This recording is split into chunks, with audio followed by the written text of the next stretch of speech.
how to fix an IV line in a very simple way. Before me here you can see that I have 5 types of IV cannulas. So I have gauge 16, gauge 18, gauge 20, gauge 22, and also gauge 24. So these are the commonest IV cannulas that you can find in the hospital that are always used at high frequency in patients, especially in the pediatrics and also in the adult population. Especially in the adult population, we tend to use these 3 types of IV lines, the gauge 16, 18, and gauge 20. And then for pediatric population, we tend to base on gauge 22 here and also gauge 24. Today, the key thing here I'm talking about is how to fix these lines in a very simple way. In a feature phone like this one here, which has its torch at the top and it's also at the center. The key thing is to ensure that once you get a feature phone like this, the torch has to be at the top here and also at the center. It's key because it will guide you in using it in fixing these lines very easily. So just like any other procedure you're doing in a patient, you have to ensure that you follow the standard protocols in doing this procedure. First of all, you have to gather your equipment. The next thing that you're going to do is you have to get the informed consent. So get the informed consent by talking to the patient. Tell the patient that you are going to fix an IV line and get their consent, because you realize that these cannulas are very sharp and these things is painful. So a patient has to comply, otherwise the patient will become unoperative. So having gotten the informed consent from the patient has consented. The next thing that you want to do is to gather your equipment. With me here I have the IV cannulas. So you gather your IV cannulas, get a spirit swab because this is a septic procedure, and then a tourniquet. And there you have it. You proceed with the IV cannula fixation. So the first thing that you do is you dim the light, or you try to create a bit of a beam of a light over the area you're fixing. The usual size for fixing IV lines, we tend to fix them on the forearm area and also the dorsum of the hand, and also on the wrist area. These are the key areas that we tend to fix these lines. So once you want to do that and you are ready, you tourniquet the area. So you can tourniquet the arm up here, you tourniquet it. So once you tourniquet it, it will make the veins to be distended. And then the next thing that you want to do is to grab your feature phone. With me here, it has a switch on the side, so you push it forward, it comes on, and then you go on the area that you want to illuminate.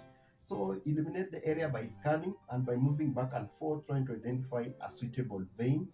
So veins tend to appear as these shadow lines under the backlight. So the key thing is to use the backlight to help you or to guide you in identifying these veins. The next thing is you want to pick a suitable vein. So once you have identified that suitable vein, you highlight it, identify a suitable vein. A suitable vein has 2 key things. The first one is that after putting the tourniquet effect, it will become well distended. We want something which is a bit wider, that's the distension I'm talking about, so that you can easily insert your IV cannula. And the next thing that you want to get from it is a bit of a short distance of being straight, because you realize these cannulas are straight as well and they are very rigid. So you want something which is a bit straight to allow you to fix this cannula. So a vein has to have those 2 key things, and that's how you are going to fix the IV cannula very easily. So switch on your feature phone, highlight the area, scan, move back and forth. Once you have identified, try to press it against the skin. The backlight will be your guide, and then the shadow lines that you'll be seeing are the veins. So tell the person holding this feature phone for you to hold it firmly so that you can now insert. With the vein distended and keeping things steady, the other thing is to ensure that it's steady. Easily fix your line. So introduce your line into the patient, and then once you've managed to go in, you see there's that backflow. So with the backflow, it usually tells you that you are inside. So you remove the needle, and there you have it. You fix your line. So remove the needle and then hold it in place so that the backflow doesn't overflow over there. After removing the needle, you now use the cap to tight back into the cannula to prevent more backflow. And then secure IV line And then after securing it, now you can now use it to give medications, you can give it IV fluids, and also we also can give with it blood when you are transfusing a patient.